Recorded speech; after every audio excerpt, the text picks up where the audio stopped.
Okay नमस्कार साथीहरू म शङ्कर थामी nepshoot.com हेर्दै हुनुहुन्छ nepshoot.com को अफिसियल युट्युब च्यानल तपाईँहरूले हेर्दै हुनुहुन्छ आजको दिनमा म शङ्कर थामीले तपाईँहरूलाई लङ एक्सपोजर फोटोग्राफी कसरी खिच्ने त्यो पनि एनडी फिल्टरको बिना त्यो बताउन गइरहेको छु।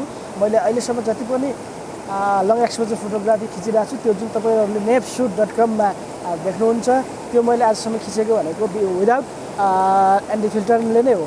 ND filter means neutral density filter.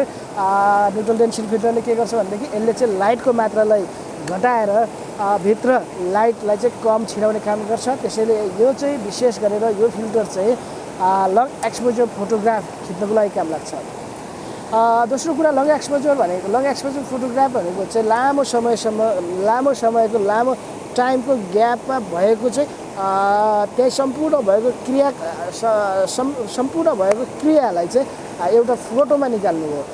यदि तपाईँहरूले 15 मिनटको लङ एक्सपोजर फोटोग्राफ खिच्नुहुन्छ भनेदेखि त्यो 15 मिनटभित्र भएको सम्पूर्ण टास्क त्यही के हुन्छ, कसो हुन्छ, कता हुन्छ, के कता जान्छ, कताबाट के आउँछ, सम्पूर्ण त्यो जुन कुरा छ त्यसलाई नै लङ एक्सपोजर फोटोग्राफी भनिन्छ।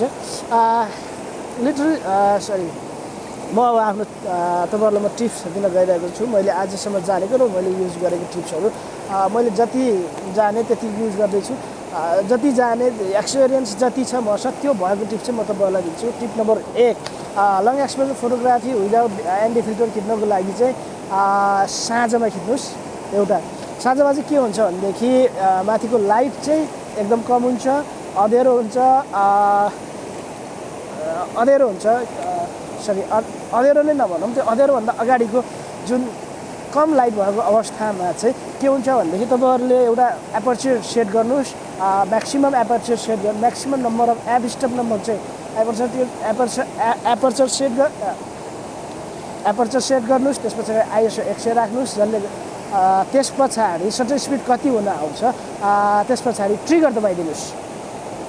अरे त्यसले गर्दा के हुन्छ भनेदेखि लङ एक्सपोजर फोटोग्राफी त्यसरी बन्छ। त्यस्तै दोस्रोमा के छ भनेदेखि दोस्रो टिपमा चाहिँ बिहान early in the morning shoot गर्नुहोस्। तपाईँलाई यदि लङ एक्सपोजर फोटोग्राफी यदि सहरको लाइटहरूको फोटो खिच्नु मन छ, यदि तपाईँको खोलालाई एकदम मोसन ब्लरको रूपमा निकाल्नु मन छ भनेदेखि तपाईँहरूले early in the morning shoot गर्नुहोस्। यसले के हुन्छ भनेदेखि यसले पनि साँझको जस्तै लाइट कम हुन्छ, नेचुरल लाइटहरू कम हुन्छ। नेचुरल लाइट कम भए पछाडि एपस्टप नम्बर म्याक्सिमम राखिदिनुहोस्। त्यो भनेको सबभन्दा सानो होल बनाउनुहोस्। त्यो गरे पछाडि आइएसओ 100 राख्नुहोस्। आइएसओ 100 राखे पछाडि तपाईँहरूलाई त्यस पछाडि सटर स्पिड आफ्नो हिसाबमा राख्दा पनि हुन्छ। त्यत्तिकै सटर स्पिड कति हुन आउँछ एक्सपोजर भिटरमा ठिक हुनको लागि कति हुन आउँछ त्यसरी सटर स्पिड राख्दा हुन्छ। अर्को ट्राइपड युज गर्नुहोस्। फोटोहरू खिच्दाखेरि जहिले पनि मेरो रिकमेन्डेसन चाहिँ के हुन्छ भनेदेखि, मेरो सजेसन चाहिँ जहिले पनि के हुन्छ भनेदेखि जहिले पनि ट्राइपड नै युज गर्नुहोस्। ट्राइपड युज गऱ्यो भने के हुन्छ भने क्यामेरा सेक हुने सम्भावना एकदम कम हुन्छ ट्राइपड युज गर्दा। टिप नम्बर अर्कोमा म के भन्छु भनेदेखि सटर रिलिज बटन युज गर्नुहोस्, रिमोट युज गर्नुहोस्। रिमोटले के गर्छ भनेदेखि त्यहाँ जुन क्यामेरामा त्यो खिच्दाखेरि त्यो क्यामेरा सेक हुने सम्भावना पनि हुन्छ।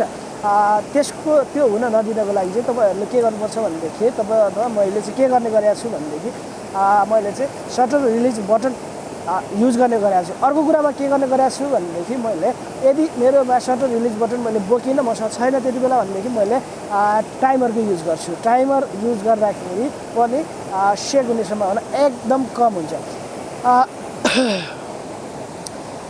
एट लास्ट अन्तमा म के भन्छु भनेदेखि यदि तपाईँहरूले लङ एक्सपोजर फोटोग्राफ खिच्न गइराख्नु भएको छ, यदि सिटीहरूको लाइट, गाडीहरूको लाइट, हिँडेको लाइट ट्रेलहरू खिच्न गइरहनु भएको छ, यदि खोलाको ब्लरी एक्सन मोसन ब्लरको एक्सन निकाल्न गइराख्नु भएको छ भनेदेखि म्याक्सिमम नम्बर अफ एपर्चर तपाईँको एपस्टप नम्बर म्याक्सिमम खोलिदिनुहोस्। आइएसओ 100 राख्नुहोस्। म्याक्सिमम नम्बरको एपस्टप म्याक्सिमम नम्बर राखिदिनुहोस्। आइएसओ 100 राखिदिनुहोस्। त्यो हिसाबले एक्सपोजर मिटरमा ठिक एक्सपोजर हुनको लागि चाहिँ कति चाहिन्छ सटर स्पिड त्यो अनुसार क्यामेरालाई आफै फिक्स गर्न दिनुहोस्। यस्तो गर्दाखेरि चाहिँ तपाईँहरूले लङ एक्सपोजर फोटोग्राफी भेट्न सक्नुहुन्छ। आजको दिनमा एउटा एक्सपेरिमेन्ट गर्दैछु। के हुँदो रहेछ मेरो अगाडिको एक्सपेरिमेन्टले त जे होस् काम गरिरहेछ अब आजको एक्सपेरिमेन्टले मैले अहिलेसम्म भनेको टिप्सको एक्सपेरिमेन्टले चाहिँ के हुन्छ त्यो मैले हेर्न गइरहेको छु म त्यो तपाईँहरूलाई देखाउन गइरहेको छु यो तामाकोशी खोला हो म अहिले सिंगटीमा छु सिंगटी दोलखा जिल्लादेखि उत्तरी क्षेत्रमा पर्छ वनदेखि यो तामाकोशी खोलाको यो खोलालाई चाहिँ मैले जुन यो उबड खाबड भएर गइरहेको छ एउटा त यसको डिटेल यो ढुङ्गा यतापट्टि वारिपट्टि ढुङ्गा छ पारिपट्टि ढुङ्गा छ बिचबिचमा पनि अलिअलि ढुङ्गाहरू निस्किरहेको छ यसको डिटेल ढुङ्गा निकाल्छु ढुङ्गालाई चाहिँ दिउँसोको लाइटमा जस्तो फोटो आउँछ त्यो त्यस्तै निकाल्ने चाहिँ मैले गरिरहेको छु अर्को के गर्छु भनेदेखि यो जुन पानी यसरी यो उबड खाबड भएर तलमाथि भएर गइरहेको छ यो पानी तलमाथि नदेखाउने गरी यो जुन यसको एउटा मोसन छ यसको मोसनलाई ब्लर गरे जसरी चाहिँ अर्को एउटा त्यसरी चाहिँ म फोटो लिन्छु